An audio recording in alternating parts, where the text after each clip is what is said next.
Rob Clutton on the bass.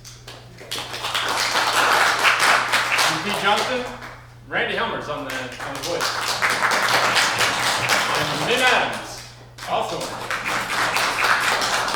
So what we do is, there's a poet from Windsor, Nova Scotia. I'm from Windsor, Nova Scotia, deep in the heart of Hants County, named Alden Nowlan. And he was born in 1933 and died in 1983. So he only lived for 50 years, but he grew up in Depression era, Hants County, Nova Scotia, where he claimed that things were so bad there before they didn't even notice the Great Depression. Because he just grew up in really extreme poverty, dropped out of school in the 4th grade, and we were actually born in the same hospital many years apart. I never met the man, sadly. Whatever I was doing in 1983, he was not reading poetry, I'll tell you that. And he moved, after that, when he was 14, I think, he moved to New Brunswick and lied about his qualifications to get a job as a journalist. He had, again, grade 4 education and just lied and got a job at a newspaper in the town of Hartland, New Brunswick. And out of that, he spun a very long career as a journalist. He moved to St. John, New Brunswick, worked for the Daily Telegraph there, and all along wrote poetry and poems. And until kind of late 60s, he got hired as a writer in residence at the University of New Brunswick in Fredericton, and was able to quit his journalism job and live on campus and teach creative writing and specifically poetry in New Brunswick. So he is from Nova Scotia, but we let New Brunswick claim him because, yeah. Because we're just so generous that way. Also, New Brunswick needs the help. Oh, just kidding. Anyway, so what we'll do is, what we like to do is play the songs, but before we do that, we like to read the poems.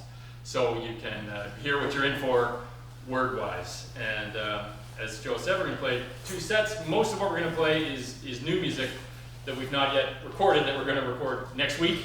And so we're kind of trying to work it out. So hopefully it's okay, and any feedback you have, we would appreciate before we hit the red button and preserve it for eternity.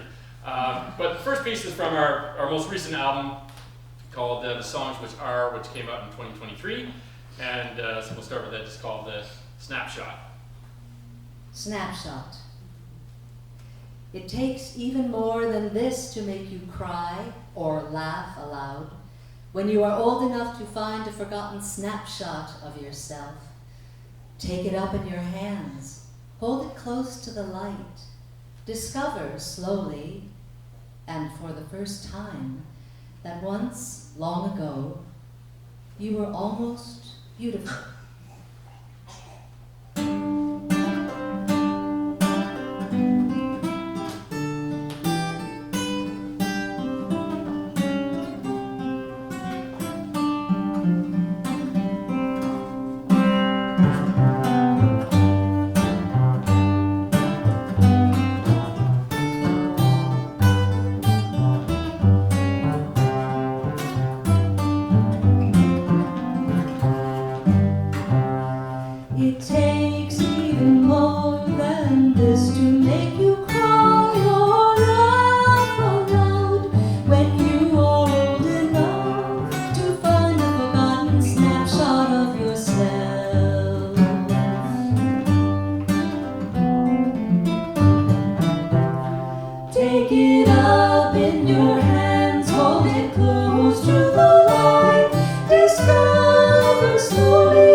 one is brand new. Or sort of new. New to you, if you haven't heard it before. If you weren't at our last show, it's going to be brand new. This is called Warren Pryor. Warren Pryor. When every pencil meant a sacrifice, his parents boarded him at school in town, slaving to free him from the stony fields, the meager acreage that bore them down. They blushed with pride when, at his graduation, they watched him picking up the slender scroll, his passport from the years of brutal toil and lonely patience in a barren hole. When he went in the bank, their cups ran over. They marveled how he wore a milk-white shirt, work days, and jeans on Sundays. He was saved from their thistle-strewn farm and its red dirt. And he said nothing, hard and serious, like a young bear inside his teller's cage, his axe-hewn hands upon the paper bills, aching with empty strength and throttled rage.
Okay. Racing down the road, racing down the Sorry road. for that.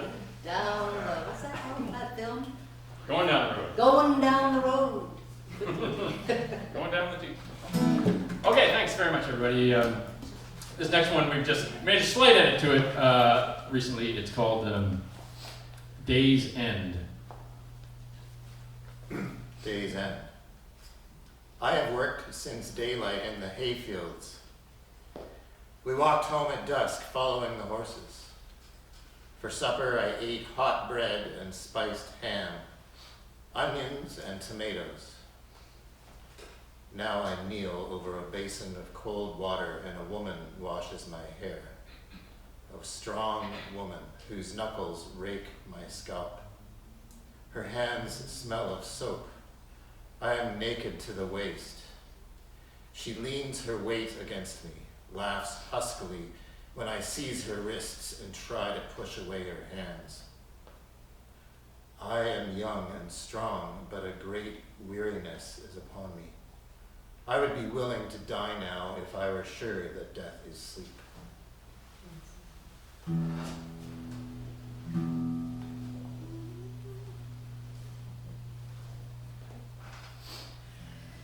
I am young and strong, but a great weariness is upon me. I would be ready to die now if I were sure that death is sleep. If I were sure that death is sleep.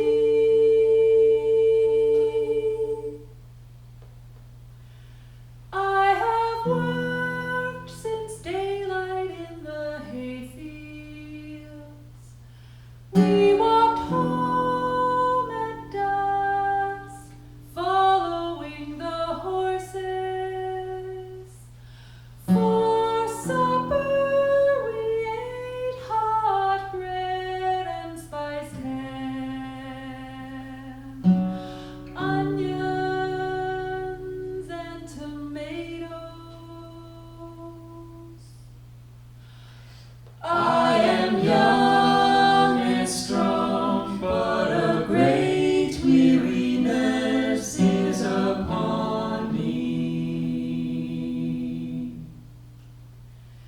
I would be ready to die now if I were sure that death is sleep. If I were sure that death is sleep.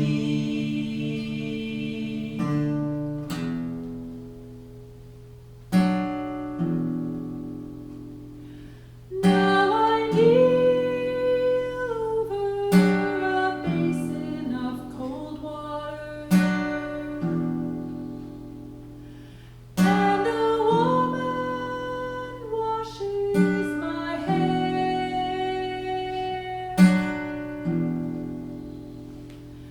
A strong woman whose knuckles rake my scalp.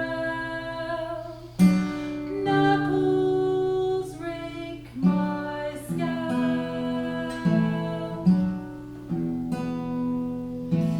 I am young and strong, but a great weariness is upon me. I would be ready to die now if I were sure that death is sleep. If I were sure that death is sleep.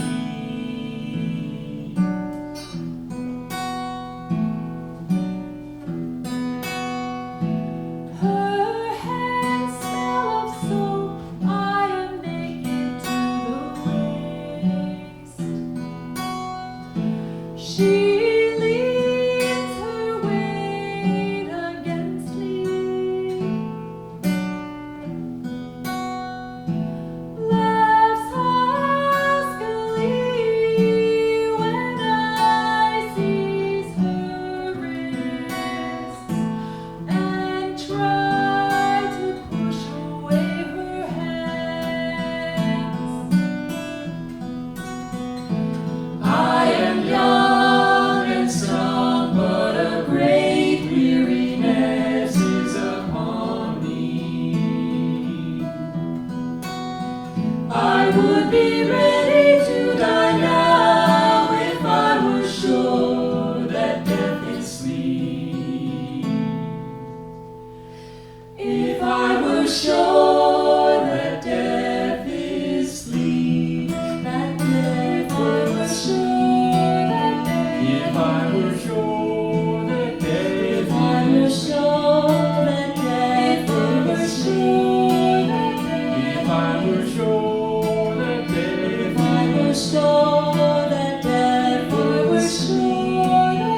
Hey, thanks so much, everybody.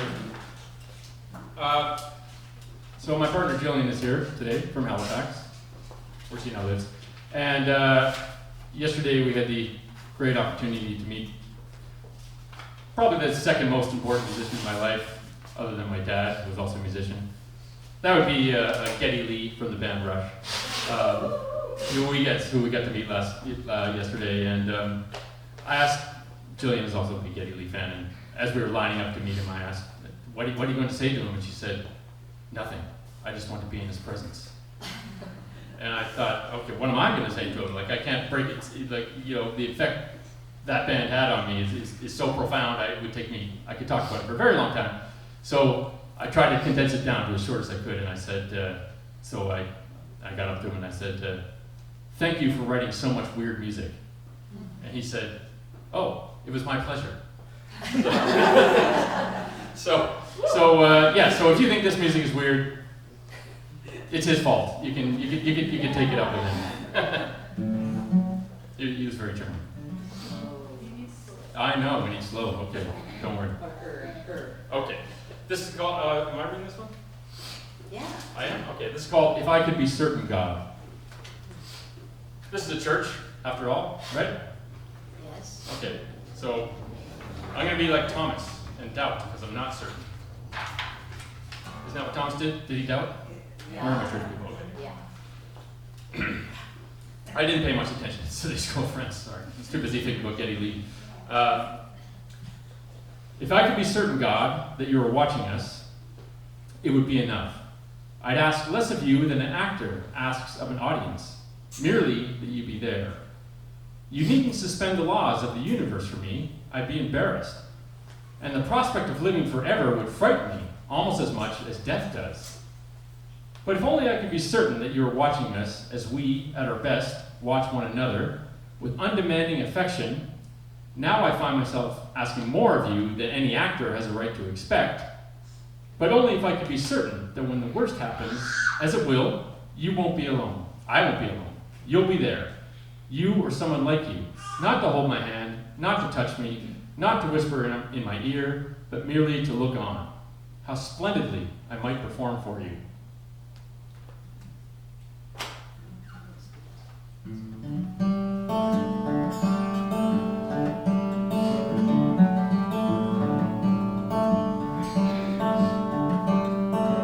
If I could be certain, God, that you were watching us, it'd be enough.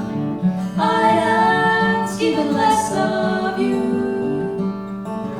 than an actor asks of an audience, merely that you be there.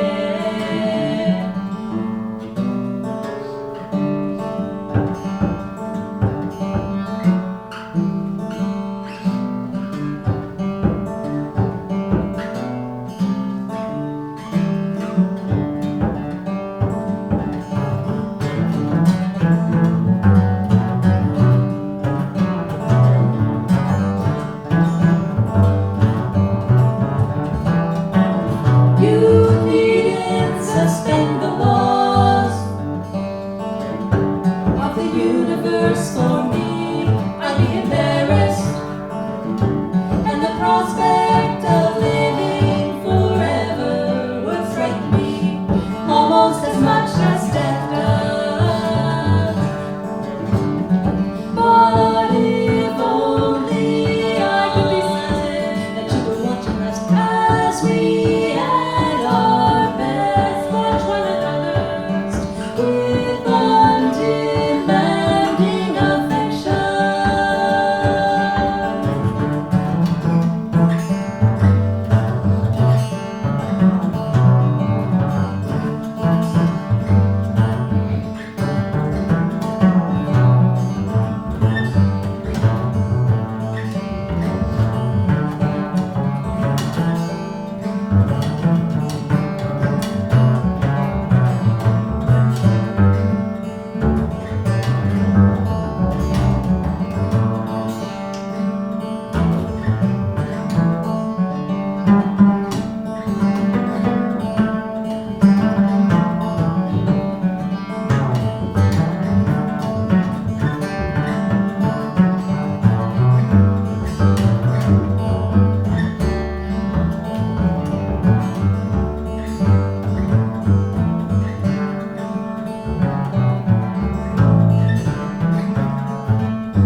as it will. I won't be alone if you will be there. Someone like you, not to hold my hand Or whisper in my ear. but to merely look on. How splendidly I might perform for you.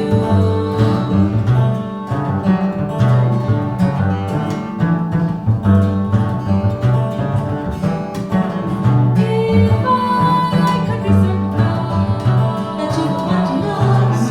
If I could be certain God that you were watching us, I might perform for you.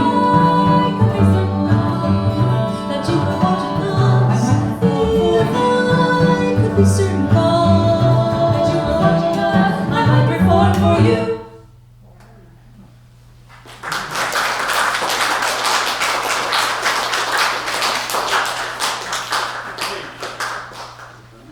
Hey, thanks. Thanks so much. There's a pretty happening worship service happening over here when we got in here. They sounded pretty certain. So, something to aspire to, I guess. This next piece is called Dry Spell, and it's a duo I wrote for myself and my dear friend Rob, right here. The great Rob Clutton, everybody. He's right there. There's billions of people who aren't with Rob Clutton right now, and those people are not living correctly. You all are. You made the right life choice. You're with Rob. Go with Rob.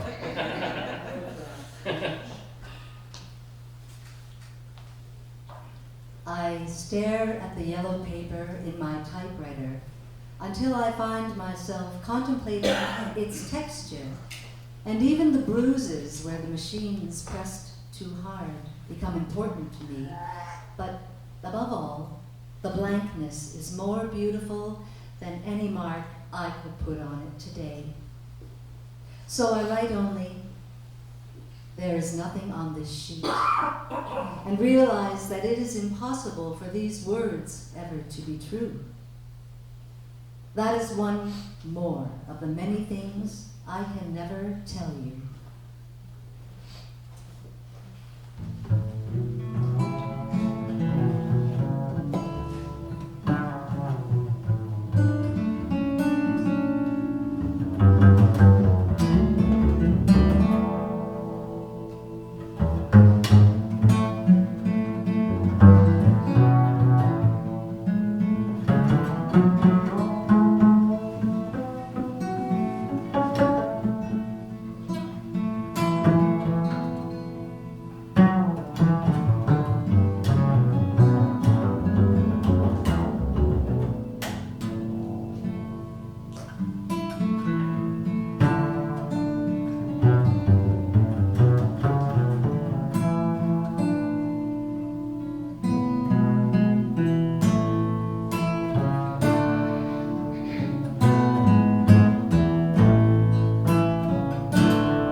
So I ride only. There is nothing on this sheet,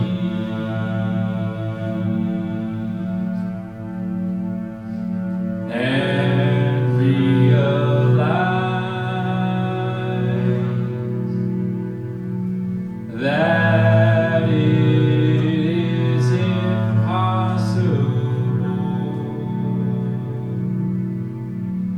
for these words ever to be true.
That is one of the many things.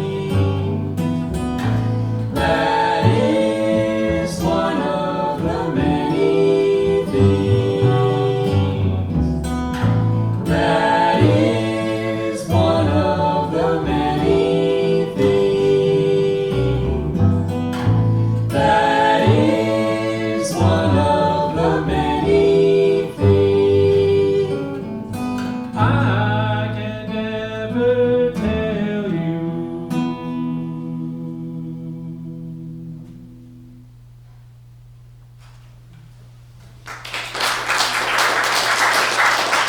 Well, Clutton. All right. We got two more in this set, Friends, and this next one is from our last record, Songs for the Chart. This is a duo I wrote for Rob and Randi. And on the next record, we're going to record the sequel. So we'll get to the sequel later, but we'll do the prequel first. This is called A Dog Barking at Night. Oh, I guess I'm reading this one. Yes? Yep. Okay, thank you.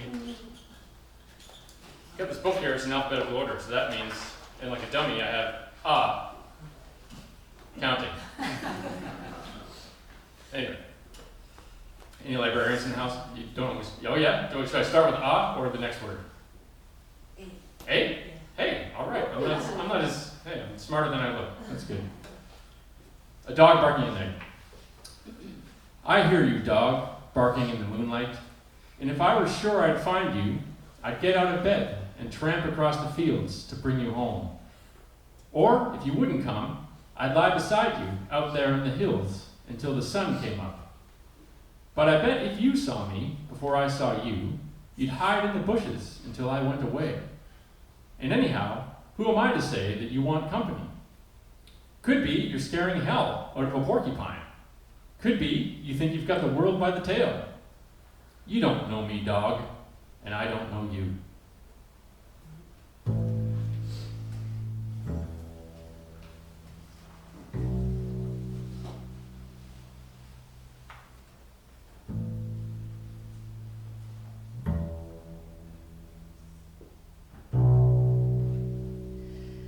I hear you, dog, barking in the moonlight.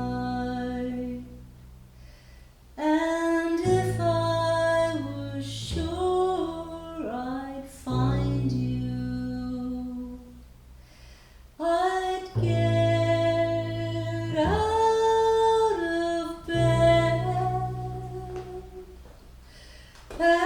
tramp across the fields to bring you home.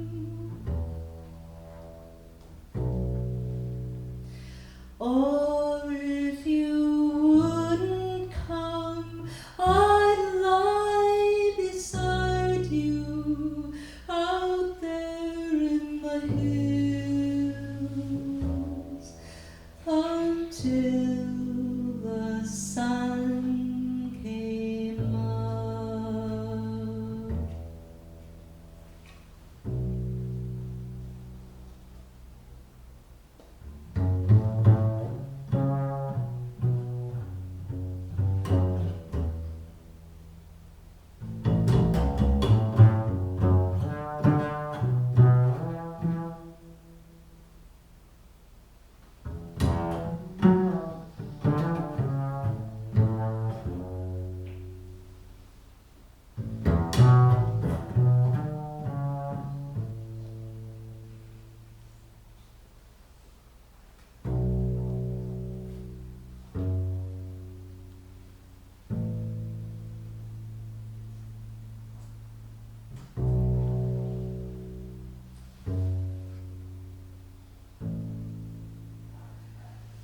But I bet if you saw me before I saw you, you'd hide in the bushes until I went away. And anyhow, who am I to say you want company?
Could be you're scaring hell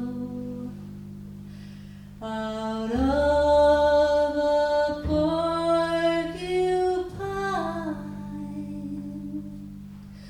Could be that you think you've got the world by the tail. You don't know me, dog, and I don't know you.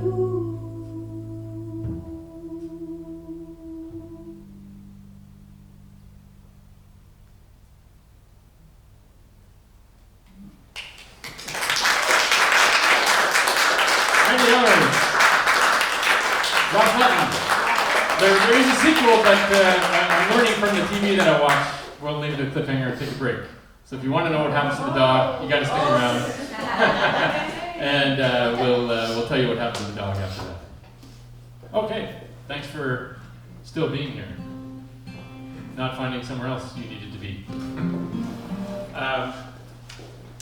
As promised, you're all wondering what happened to the dog. He was out there howling at the porcupines, So, yes, this next piece is a duo I wrote for Mim and I called The Dog Returns from the Woods.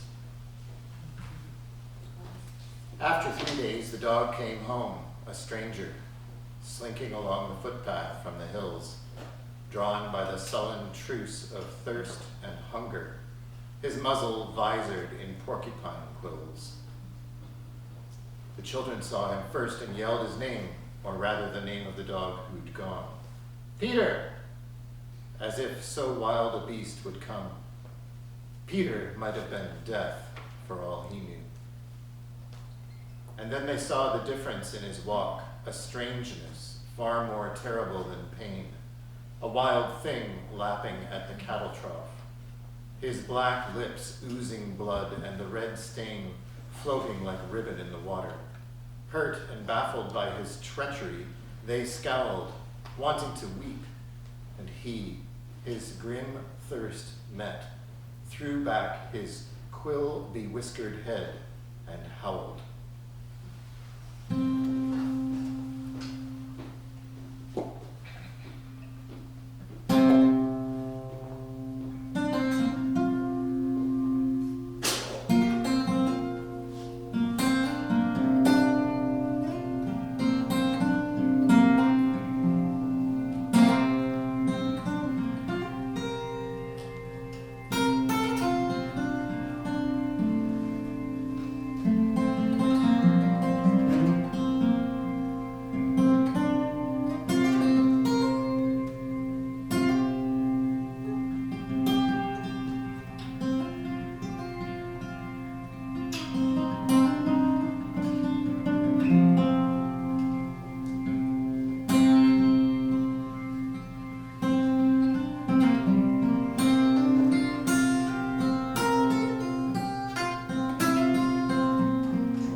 After 3 days, the dog came home a stranger, slinking along the footpath from the hills. Drawn by a sullen truce of thirst and hunger, his muzzle visored with porcupine quills.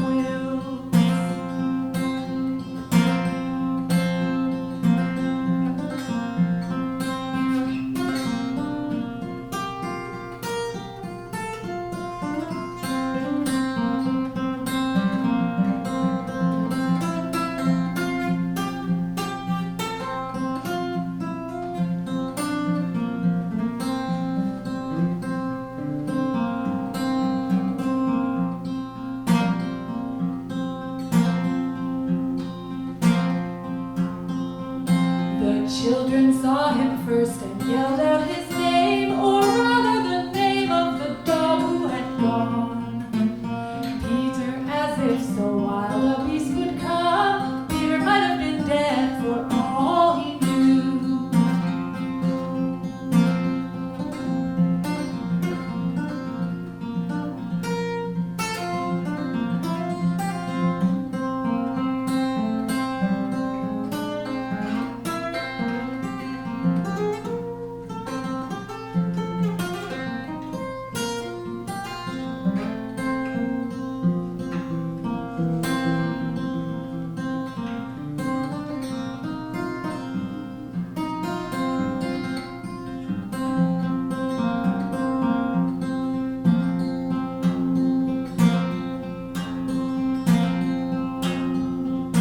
And then they saw the difference in his walk, a strangeness far more terrible than pain.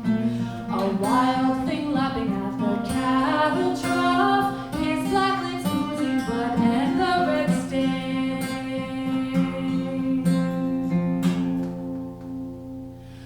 Floating like ribbon on the water.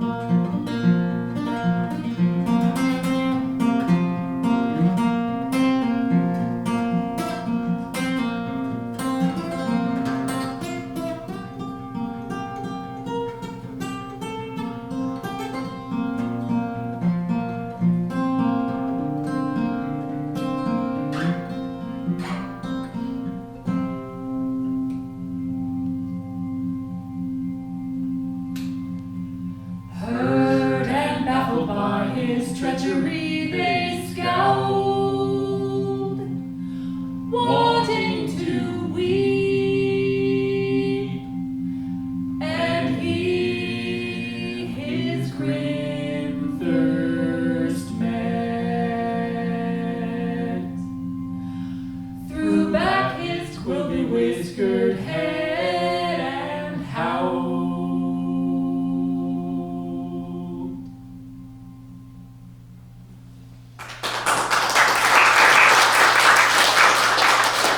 Hey, thanks, friends.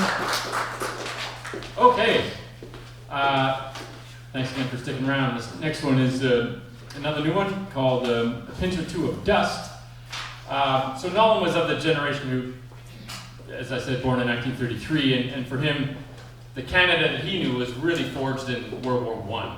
That was the war he wrote. He wrote a lot of poems about World War I, and that kind of that experience, and the sort of sense of forging the nation in that time, and Canada becoming sort of our own separate colony, I guess. And so it loomed pretty large in his imagination. So this is a piece called A Pinch or Two of Dust. Now that I catalog this as a... Yes. Woo! My secretary is really on fire. Anyway, a pinch or two of dust. A friend has given me a pinch or two of dust, an ounce at most of soil from a field, where our ancestors, his and mine, were plowed into the compost bed of history. A people who had outlived their gods, the last of the old barbarians destroyed by the first of the new. Magnificent fools who threw stones and handfuls of earth at the gunners until they themselves became part of that earth, and thereby made it theirs forever.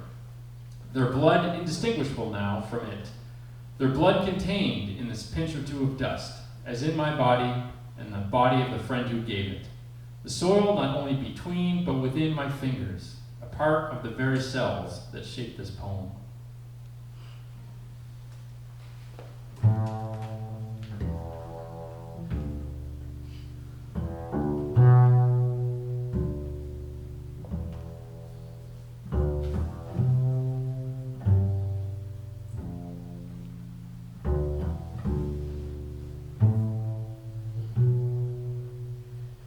A friend has given me a pinch or two of dust, an ounce at most of soil from a field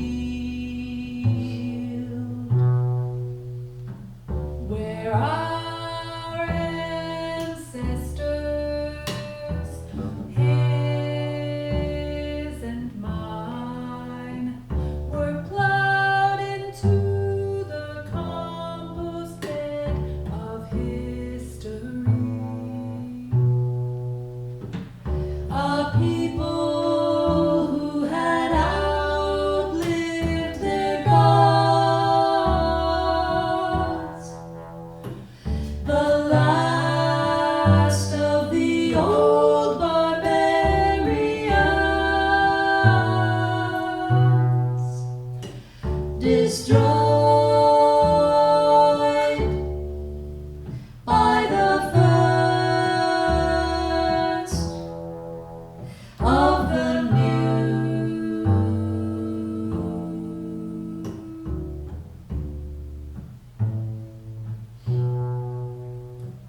Magnificent fools who threw stones and handfuls of earth at the gunners until they themselves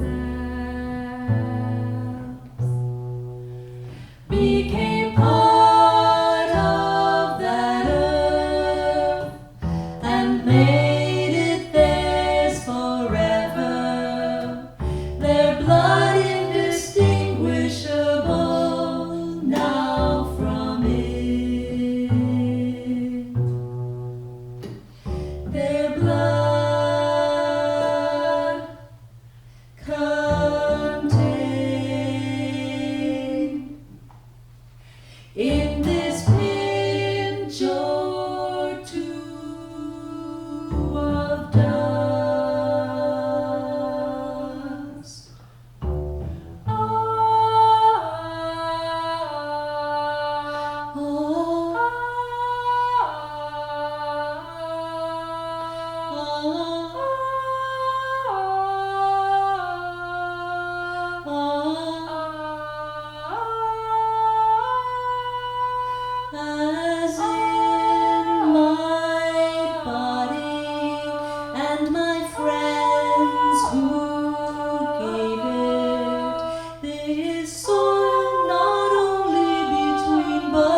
Okay.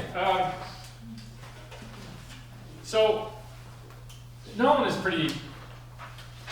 The thing people often say about Alden Nowlan's poetry is it's very relatable. He doesn't have a lot of flowery language. It's very, very direct. He referred to his poems as his own poems as bits of gossip about the neighbors. That's kind of how he thought of it. So, one of the reasons he resonated with me and for many other people who are fans of his work is because it's so relatable. So this particular poem is one of those examples of a very relatable story of becoming pregnant at the age of 14 by a man 10 years older than you in 1932, and what you're going to do after that. So we can all relate to that. Okay. Well, anyway. He's actually 14 years older. 14 years older than that. Yeah, 14 years old. Anyway, this is a one of those kind of classic Nowlan poems that is once very sad, but there's some humor in here too, I think. And it features Randi Helmers, and it's called "It's Good to Be Here." And it is. And is Rob reading? I am. Okay. It's good to be here. I'm in trouble, she said to him. That was the first time in history that anyone had ever spoken of me. It was 1932 when she was just 14 years old, and men like him worked all day for $1 stinking. There's quinine, she said. That's bullshit, he told her. Then she cried, and then for a long time neither of them said anything at all. And then their voices kept rising until they were screaming at each other. And there was another long silence, and then they began to talk very quietly, and at last he said, well, I guess we'll just have to make the best of it. While I lay curled up, my heart beating in the darkness inside her.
That's bullshit, he told her.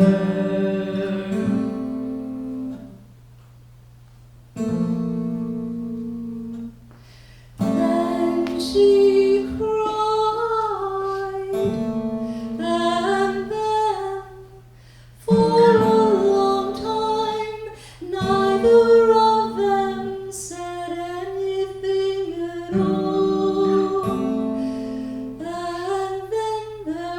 voices kept rising until they were screaming at each other.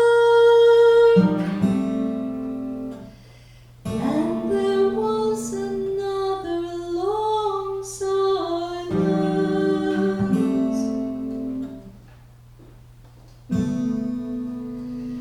And then they began to talk very quietly.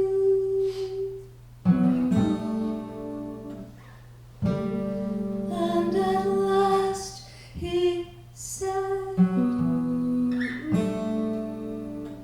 well, I guess we'll just have to make the best of it.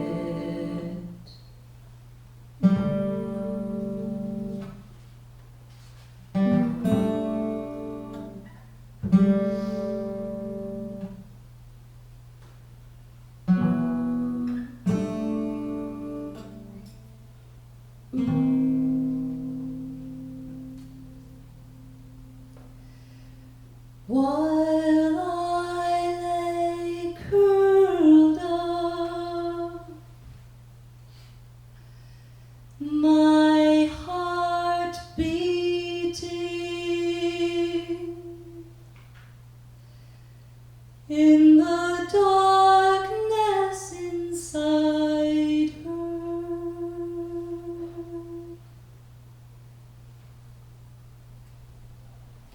Wow. Randy Helmers.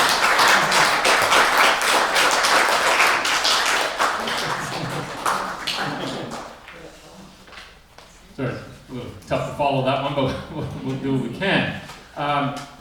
This is a duo piece I wrote for Rob and Mim. Maybe you're detecting a pattern. I try to change up the ensemble a little bit, give everybody a break and also something else to do. This piece is really dedicated to one of my bass teachers, a man named Pryor Phillips, who passed away last January, or December, at 89 years old. So very good long life, well lived, but incredibly important bass player in the world of bass, if you care about such things. But I learned a great deal from him, and this piece is an homage to him and what he does. But also an homage to Kings County, Nova Scotia, and specifically the town of Halls Harbor, which is known for their lobsters, if you like that kind of thing. Anyway, yes. This piece is called Land and Sea, which was also a CBC television show. Does anybody remember the show Land and Sea? Did that air outside of the Maritimes? Yes. It did? Okay, sure. Anyway, Land and Sea. Old men repeat themselves. In other words, speak songs. Can't let the sea be, the land can't. Won't ever leave her in peace. Has to keep troubling the waters, the land does. This from Court Captain Thorburn Greeno of Halls Harbor, who in his prime could have sailed a bucket through hell with his handkerchief, they say. The land won't let the sea be. You'd have sailed under canvas, you'd have known that. You wouldn't have needed me to tell you. The shore, we never felt safe until we were out of her reach.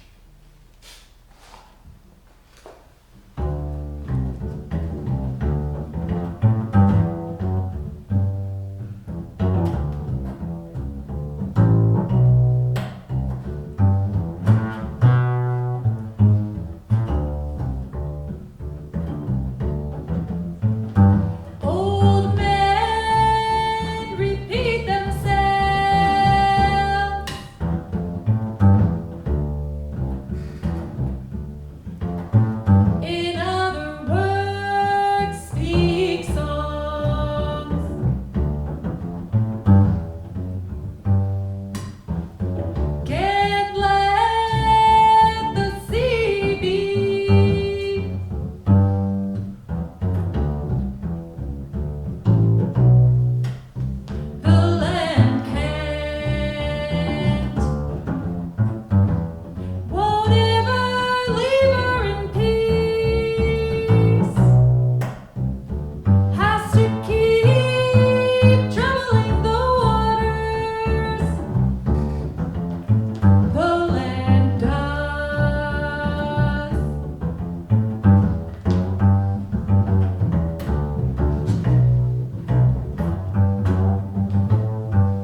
We just got a couple more for you, friends. That's very Thanks so bracing. much for being here on a sunny day. Greasy.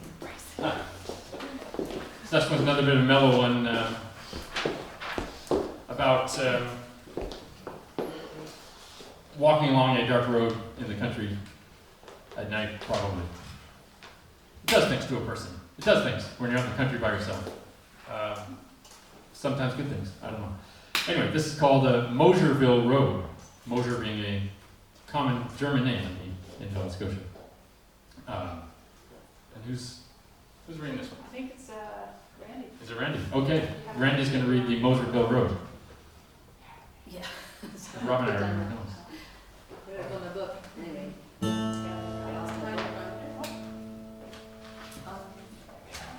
All right. Thank you. If a man wishes to be sure of the road he treads on, he must close his eyes and walk in the dark. St. John of the Cross. It is nowhere so dark as in the country where I was born. I remember nights I held my hand an inch from my eyes and saw nothing. Yet I kept putting one foot in front of the other and don't recall ever falling into the ditch, though I was so aware of it, 3 feet deep on both sides of me, with gravel walls and filthy water at the bottom of it, that it seems to me now I must have gone into it at least once and forgotten.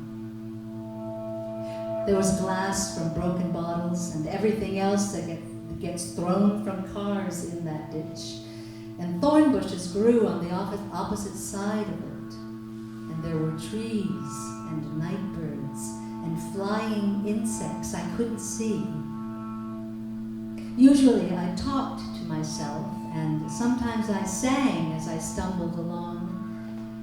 And it wasn't until tonight, almost 20 years later, I began to realize how much I was afraid.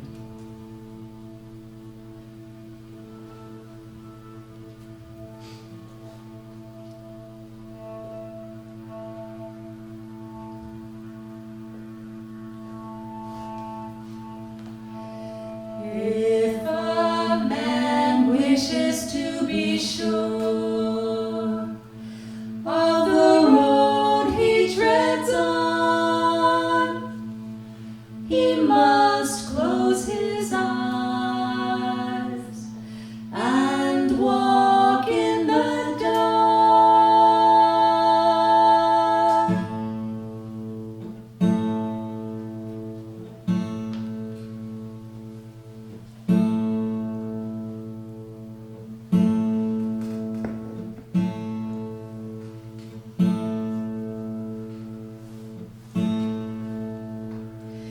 It is nowhere so dark as in the country where I was born. I remember nights I held my hand an inch from my eyes and saw nothing.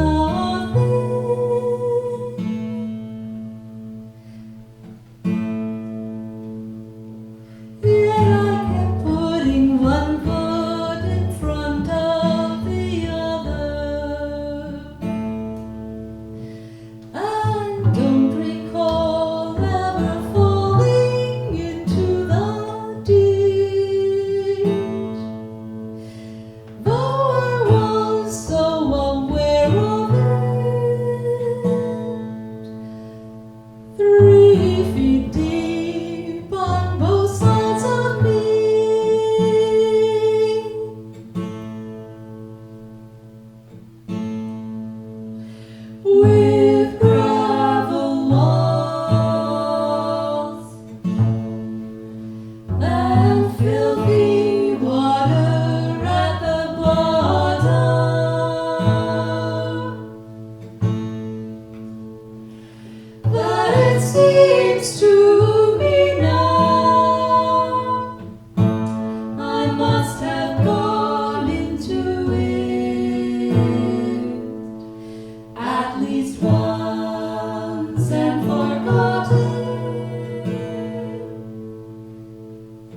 and there were trees and night birds and flying insects I couldn't see.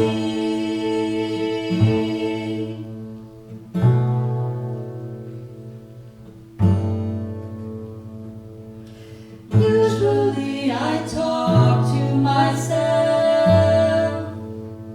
and sometimes I sang as I stumbled along. And it wasn't until tonight,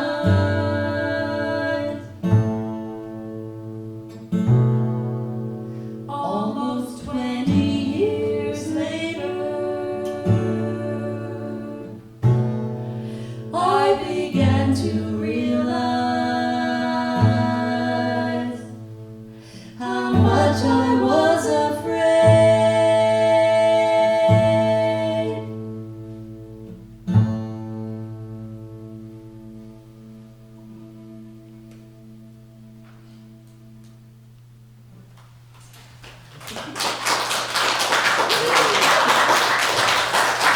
And they're ready to Mosherville Road. We have two more short ones for you, if that's okay. So, as I mentioned, I'm from Hants County. Alden was from Hants County. Hants County is a country music territory, if ever there was any, north of the 11th province, if you catch my drift. Anyway, so he was a big country music fan, and so here's a country number called Walking to the Bus Station. Hopefully.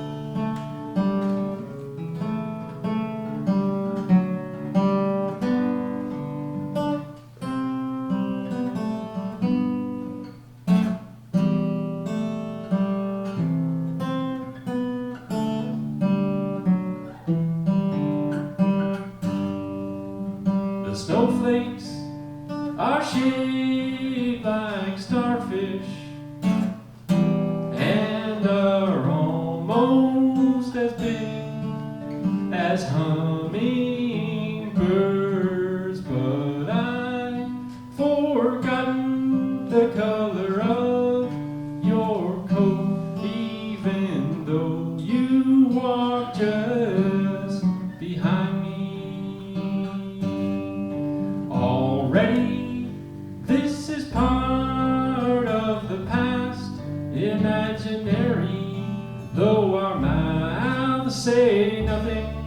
There are witnesses who swear they saw us now, but in reality, we are each of us elsewhere and alone. I am watching a bus leaving to board. A bus is to walk from one world to another. A small but private transfiguration. Or have I prevailed and you did not go? That same afternoon we boarded a plane together, and we have grown old in Spain.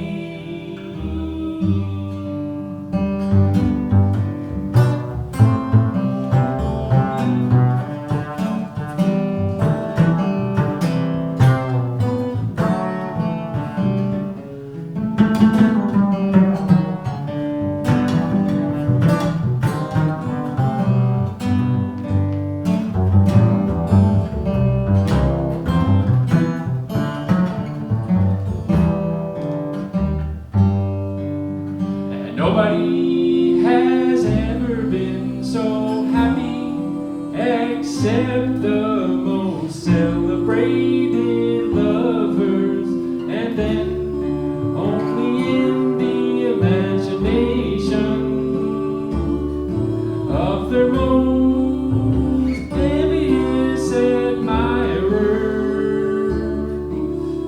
Doubtless you too are setting out for some